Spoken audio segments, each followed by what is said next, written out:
You know the feeling. It usually starts in the silence. It is 3 o'clock in the morning, the world outside is dead quiet, and you are lying in a bed that probably cost more than a peasant in the 1st century earned in a lifetime. The room is climate-controlled, the sheets are soft, and you are physically safer than 99% of human beings who have ever walked this earth. But inside your chest, there is a riot. It feels like a low-voltage electrical current humming through your veins, tightening your throat, sitting like a heavy, cold stone right at the base of your stomach. Your eyes are open, staring at the dark ceiling, and your mind is a broken projector, flashing the same terrifying movies over and over again. You replay a conversation from work, analyzing every pause, convinced you are about to be fired. You look at your bank account in your mind, and you see ruin. You think about a pain in your side, and you diagnose yourself with a terminal illness. You are free, you are wealthy by historical standards, and you are comfortable, but you are also trapped in a torture chamber of your own making. This is the paradox of the modern age. We have conquered the world, yet we are trembling in the corner of our own minds. Before we descend into the dark, damp reality that holds the cure for this sickness, I need you to ground yourself in the present moment. Stop the mental spinning for just 1 second. Look at the screen. You are here right now seeking an answer. Do yourself a favor and click that subscribe button immediately, because we are going to dismantle the very mechanism of fear that holds you hostage, and I don't want you to miss a single step of this reconstruction. And then go down to the comments section. I want to know exactly where you are physically located right now. Are you watching this from a crowded subway in Tokyo, a quiet bedroom in London, a busy cafe in New York, or maybe somewhere in Brazil? Type it out. Acknowledge your physical location. Ground yourself in your reality, because in a few moments we are going to leave your world behind. We are going to travel back 2,000 years to a place where anxiety should have been the only rational response, yet it was nowhere to be found. Let's strip away the romanticized paintings you might have seen in Sunday school. Let's erase the image of the holy man with the halo sitting in a clean room with a quill pen. We are going to Rome. The year is approximately 62 AD. The emperor is Nero, a man whose name became synonymous with madness and sadism. This is a ruler who used human beings as torches to light his garden parties, and in the belly of this beast of an empire, there is a hole in the ground. It might be the Mamertine prison, the Tullianum, or perhaps a house arrest so strict it feels like a tomb. But for the sake of understanding the gravity of the situation, imagine the Mamertine. It was essentially a dungeon connected to the city's sewer system. It was cold, damp, and smelled of rot and ancient despair. There was no sunlight, only the flickering of a torch or the sliver of light from a grate high above. Down there in the dark sits a man named Paul. He is not young. His body is a roadmap of trauma. If you looked closely at his back, you would see the thick, ropey scars of lashes, 195 stripes from 5 different beatings by the Jews. You would see the marks where rods beat the flesh from his bones 3 times at the hands of Roman lictors. You would see the weathered skin of a man who has been shipwrecked 3 times, floating in the open abyss of the sea for a night and a day. This is a man who knows pain intimately. He knows hunger. He knows thirst. And now he sits in chains. This isn't a metaphor. He is physically chained, likely by the wrist, to a Roman Praetorian guard. Every time he moves to wipe his face, the chain rattles. Every time he tries to shift his weight on the hard stone floor to relieve the ache in his hip, the guard feels it. He has 0 privacy. He cannot use the bathroom alone. He cannot sleep alone. He cannot cry alone. Now, apply modern psychology to this scenario. By every definition in the Diagnostic and Statistical Manual of Mental Disorders, Paul should be a catatonic wreck. He should be suffering from severe, complex post-traumatic stress disorder. His cortisol levels should be through the roof. His amygdala, the primitive part of the brain that detects threats, should be screaming danger 24 hours a day. Why? Because his situation isn't just uncomfortable, it is fatal.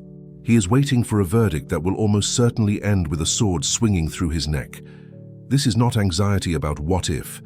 This is anxiety about what is. The threat is real, The executioner is sharpening the blade just a few streets away. But here is the glitch in the matrix. Here is the anomaly that science struggles to explain. From this pit, surrounded by the stench of the sewers and the clanking of iron, Paul dictates a letter to the church in Philippi. If you read this letter without knowing the context, you would assume the author was sitting on a beach in the Mediterranean, sipping wine, watching a sunset, without a care in the world. The letter isn't a manifesto of complaints. It isn't a desperate plea for legal aid. It isn't a suicide note. It is the single most joyous document in antiquity. In just 4 short chapters, he uses the words joy or rejoice 16 times. He speaks of a peace that surpasses all understanding. He talks about contentment. He talks about strength. How? This is the question that should haunt us. How can a man with everything to lose be happier than us, who have everything to gain? How can a man facing decapitation be more peaceful than a man facing a credit card bill? This is where we have to be critical of our own lives. We like to tell ourselves that our anxiety is caused by our circumstances. We say, I'm anxious because of my boss, or I'm anxious because of the election, or I'm anxious because the traffic is bad. We outsource the cause of our internal chaos to external events. We convince ourselves that if we could just fix the exterior, get a better job, more money, a nicer house, a better partner, then the interior storm would calm down. Paul destroys that hypothesis. If peace depended on circumstances, Paul would be in hell. If joy depended on comfort, Paul would be the most miserable man in the empire. But he wasn't. And that leads us to the terrifying and liberating conclusion. Your anxiety has nothing to do with your problems. Let me say that again, because your ego is going to reject it. Your anxiety has nothing to do with the actual problems you are facing. Your anxiety comes from your perception of those problems and your desperate, clawing need to control outcomes that you were never designed to control. Paul had discovered a method. Let's call it the prison method. It wasn't a breathing technique. It wasn't a mantra he repeated to numb his brain. It was a radical restructuring of reality. He had found a way to detach his internal state from his external environment completely. He built a fortress inside himself that the Roman Empire could not breach. Nero could touch his body. Nero could take his head. But Nero could not touch his mind. Nero in his golden palace was the true prisoner. Prisoner to paranoia, prisoner to the fear of assassination, prisoner to his own lusts and madness. Paul in the dungeon was the only free man in Rome. We need to understand that anxiety is, at its core, a form of atheism. I don't mean theological atheism, you might believe in God. I mean functional atheism. Anxiety is the belief that you are alone in the universe, that the weight of the future rests entirely on your shoulders, and that if you don't figure it out, everything will collapse. It is the arrogance of believing you are the general manager of the universe. It is the exhausting effort of trying to be God in your own life. When you are lying in bed at 3 a.m. worrying about the future, you are essentially saying, I do not trust that anything or anyone else can handle this, so I must simulate every possible disaster in my mind to prepare for it. Paul's secret, the method we are about to decode, begins with the death of that arrogance. The prison helped him. The chains helped him. Because when you are chained to a guard in a dungeon, you are forced to confront the illusion of control. You can't control when you eat. You can't control if you live. You are stripped of the fantasy that you are in charge. And in that rock bottom, in that place of absolute powerlessness, you have 2 choices. You either go insane with fear, or you surrender so completely that you fall through the floor of your fear and land on a bedrock of peace that has always been there, waiting for you to let go. Most of us spend our lives building walls to keep anxiety out, but we just end up trapping it in with us. Paul didn't build walls, he tore the roof off. He shifted his gaze from the horizontal, the chains, the guard, the walls, to the vertical. But this wasn't just wishful thinking, it was a cognitive discipline. It was a mental muscle he had exercised over decades of suffering. He didn't just wake up one day with this peace. He learned it. He explicitly says in the letter, I have learned the secret of being content. Learned. That means it is a skill. That means it is a process. That means it is something you can replicate. The tragedy of the modern anxious person is that they are waiting for the storm to pass before they can find calm. They are waiting for the divorce to be finalized, the debt to be paid, the diagnosis to be clear. They are postponing their life. Paul tells us that the calm is available right now in the middle of the hurricane. In fact, the hurricane might be necessary to find it. The prison method isn't about escaping the prison. It's about realizing that the prison doesn't matter. It's about realizing that the walls are paper, the chains are smoke, and the only thing that is real is the internal connection to a source of power that makes the Roman Empire look like a grain of sand. As we move forward, we're going to dissect the specific tactical steps Paul gives in this letter. He doesn't just give us the philosophy, he gives us the blueprint. He tells us exactly what to do with the intrusive thoughts. He tells us exactly where to put the nervous energy. He gives us a formula that transforms panic into prayer and worry into worship. But before we get there, you have to accept the premise of block 1. You are the prisoner. Your mind is the dungeon. And the key is hanging around your neck, but you have been too busy looking at the scary shadows on the wall to notice it. The executioner isn't coming for you.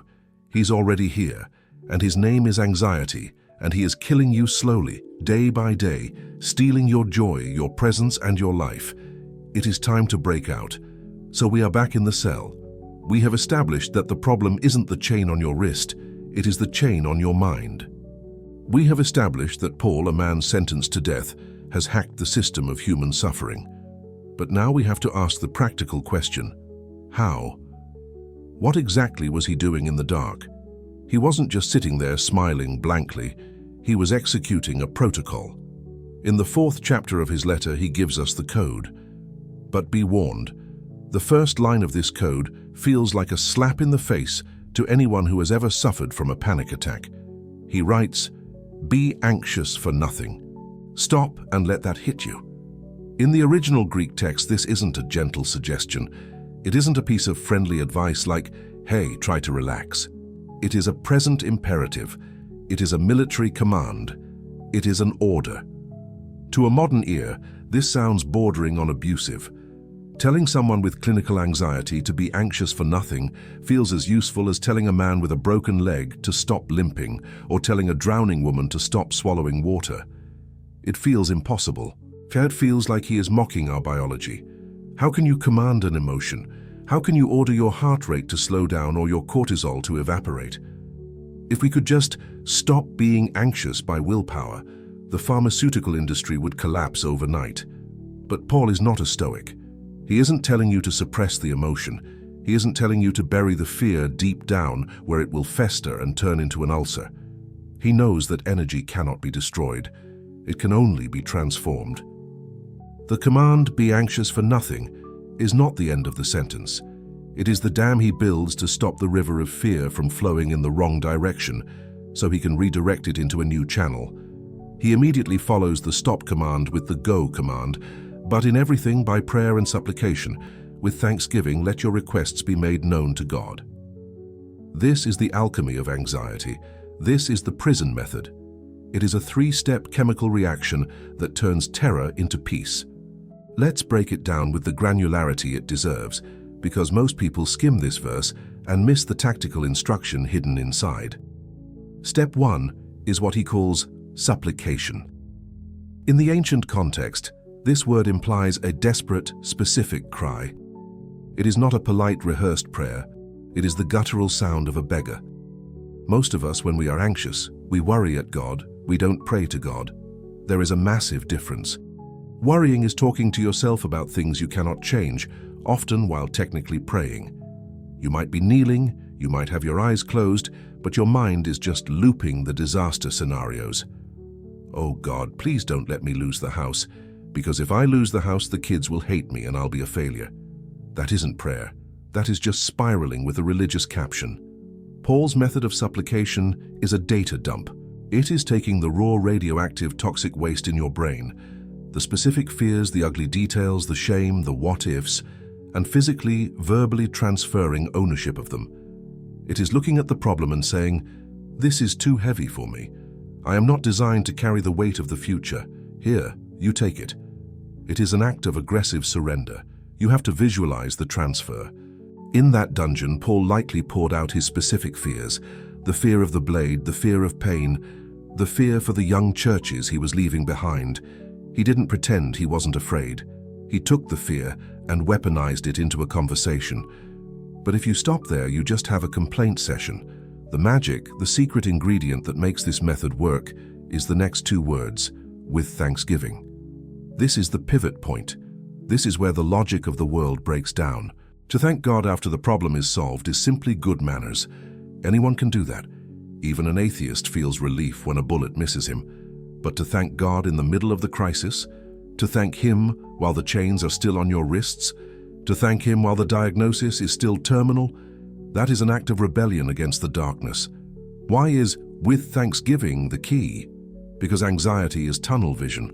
When you are anxious, your brain zooms in on the threat. It is all you can see. The threat becomes your God because it consumes your entire field of vision. Gratitude is the wide-angle lens. When you force your brain, and yes, you have to force it, to find something to be thankful for in the middle of the hell you are enduring, you are physically rewiring your neural pathways. You are forcing your brain to acknowledge that the threat is not the only thing that exists. Imagine Paul in that cell. It's freezing. He's hungry. He's doomed. But he engages the protocol. He starts the supplication, "Lord, I am terrified of the executioner." And then the thanksgiving, "But I thank you that I am still breathing this damp air. I thank you that the guard next to me listened to the gospel today. I thank you that Timotheus brought me that cloak. I thank you that my life is not defined by Caesar." Do you see what happens? The problem doesn't disappear. The prison walls don't fall down. But the weight of the problem shifts. The monster shrinks. By introducing gratitude into the equation of anxiety, you dilute the poison. You are reminding your soul that there is a reality bigger than your immediate pain. You are anchoring yourself in the past faithfulness of God to endure the present silence of God. It is a cognitive discipline that snaps the hypnotic spell of fear. And then comes the result. This is the promise attached to the method. If you execute the stop command, if you perform the transfer of supplication, and if you inject the serum of thanksgiving, what happens? Paul says, "And the peace of God, which surpasses all understanding, will guard your hearts and minds." Let's look at that word, guard. Paul is writing this while chained to a Roman soldier. He is looking at a man in full military armor, the breastplate, the helmet, the shield, the gladius sword. The Greek word he uses there is a military term. It means to mount a garrison, to stand sentry. Paul is looking at his captor and flipping the script. He is saying, "You think this Roman soldier is here to keep me in? No. When I pray with thanksgiving, God sends His own elite soldier. He sends a supernatural peace to stand guard at the door of my mind." This is a profound image. Your mind is a vulnerable city. Anxiety is the invading army trying to breach the walls, to pillage your sleep and burn down your sanity. You cannot fight this army alone. You are too weak. But when you use the method, God deploys His sentry. The peace of God stands at the gate of your thoughts. When a terrifying thought approaches, "You're going to go bankrupt," the sentry stops it. "Halt. You have no entry here. This mind belongs to the king." Notice he says this. Peace surpasses all understanding. That means it doesn't make sense. It is irrational. By all logic, you should be panicking. The math says you are ruined. The doctors say there is no hope. The lawyers say it's over. Logic dictates despair, but you are calm, you are steady. You are sleeping like a baby in the middle of a war zone. People look at you and ask, "Are you in denial? Don't you understand the gravity of the situation?" And you can simply say, "I understand it perfectly. I just don't carry it anymore." This is the peace that passes understanding. It is not a feeling you conjure up with breathing exercises or scented candles. It is a foreign substance, imported from another dimension, downloaded into your psyche through the portal of thanksgiving. It is the calm of the eye of the storm. So the mechanism is clear. It is not passive. It is violent, spiritual warfare. Anxiety attacks you, you counterattack. You don't retreat into Netflix or alcohol. You stand your ground. You acknowledge the threat, you hand it over in raw, unfiltered detail, and then you launch the nuclear weapon of gratitude. You thank Him for who He is, even if you can't thank Him for what is happening. You thank Him that the story isn't over. In the final block, we are going to talk about the ultimate outcome of this method. We are going to look at what happens to a human being who lives this way for a lifetime. Because Paul didn't just survive the prison, he transcended it. And he left us a final clue, a final focus point that seals the deal and locks the door against anxiety forever. We have the method, now we need the lifestyle. That is where we go next. We have established the defense, we have stationed the sentry, the peace of God, at the door of your mind. But here is the critical vulnerability that most people miss, and it is the reason why so many Christians and seekers fail to maintain that peace for more than an hour. A guard at the gate is useless if the citizens inside the fortress are poisoning the water supply. It is not enough to simply block the anxiety from coming in. You must aggressively cultivate what is already inside. You cannot simply have a vacant mind. Nature abhors a vacuum. If you manage to empty your mind of worry, but do not fill it with something substantial, the worry will return. And as the ancient parables say, it will bring 7 demons worse than itself. So Paul, still sitting in that dark, cold dungeon, gives us the final phase of the operation. He moves from the defensive to the offensive. He gives us the architecture of a resilient mind. In verse 8, he writes a list. It looks like a poetic stanza, something you might see cross-stitched on a pillow in a grandmother's house. But do not be deceived by the aesthetic. This is not poetry, this is a security algorithm. This is a firewall configuration for the human brain. He says, "Finally, brethren, whatever things are true, whatever things are noble, whatever things are just, whatever things are pure, whatever things are lovely, whatever things are of good report, if there is any virtue and if there is anything praiseworthy, meditate on these things." Let's dissect this with the precision of a surgeon. Meditate here doesn't mean to empty your mind and say om. The Greek word is logizomai. It is a mathematical term. It means to calculate, to compute, to take into account, to dwell upon. Paul is telling us to run a continuous calculation. He is giving us a filter through which every single thought must pass before it is allowed to take root in our consciousness. Look at the first filter, whatever is true. This is the primary weapon against anxiety. Why? Because anxiety is almost always a liar. Anxiety whispers, "You will never recover from this financial blow." Is that true? Historically, empirically, factually, is it true? Or is it a catastrophic projection? Anxiety says, "Everyone is judging you." Is that true? Or is it a narcissistic delusion assuming everyone is thinking about you? When you force your thoughts through the filter of truth, you strip anxiety of its power, because fear thrives in the shadows of ambiguity and exaggeration. Then he says, "Whatever is noble." The word implies gravity, weight, seriousness. Look at the modern diet of information.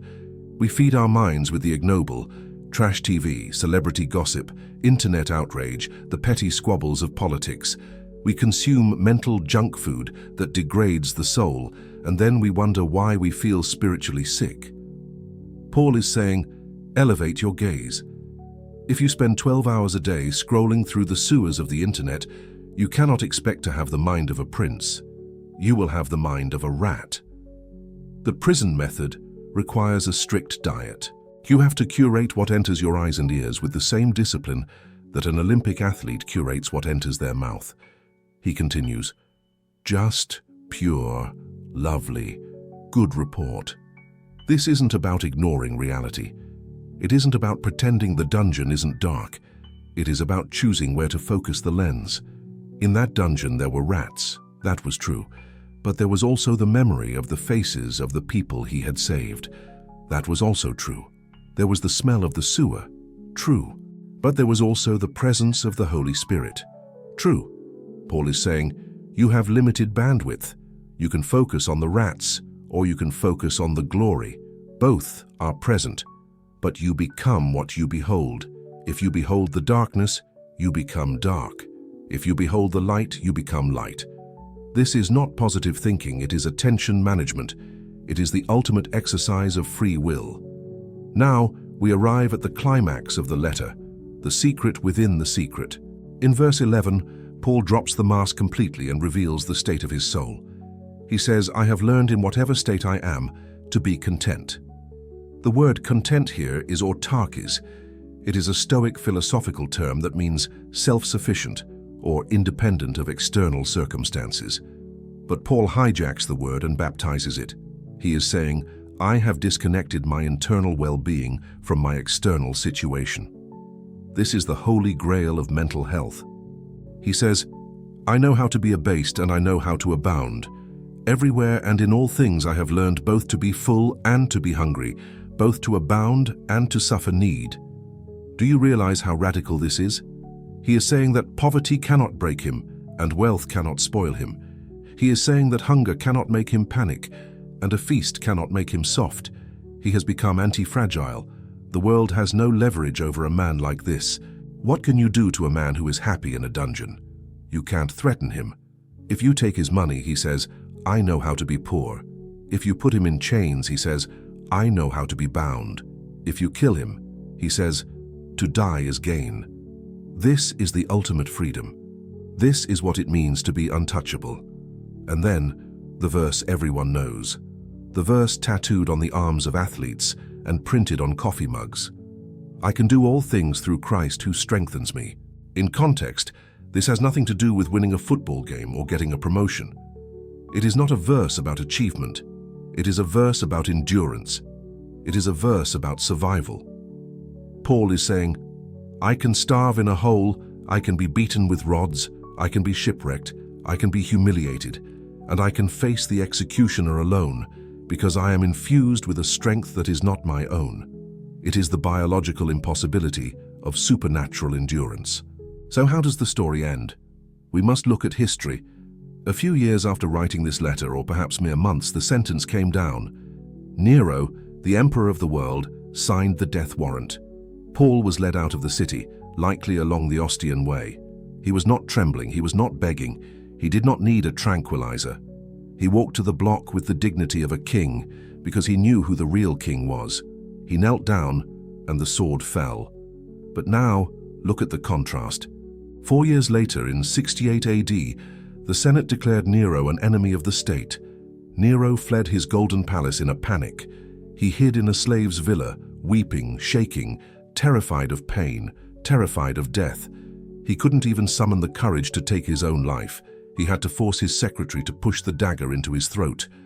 The man who lived in the palace died like a coward, consumed by anxiety and madness. The man who lived in the prison died like a conqueror, filled with peace. Who won? The prison method is not just a technique to sleep better at night.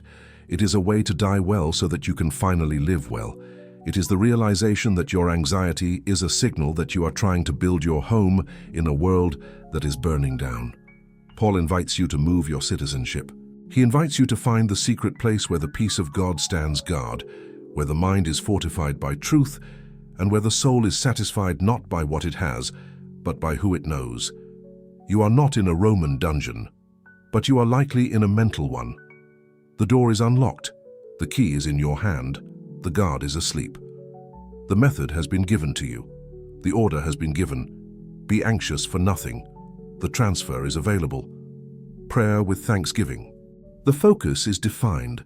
Whatever is true. The only question left is, will you stay in the dark, staring at the rats, or will you step into the peace that passes all understanding? The choice, my friend, is entirely yours.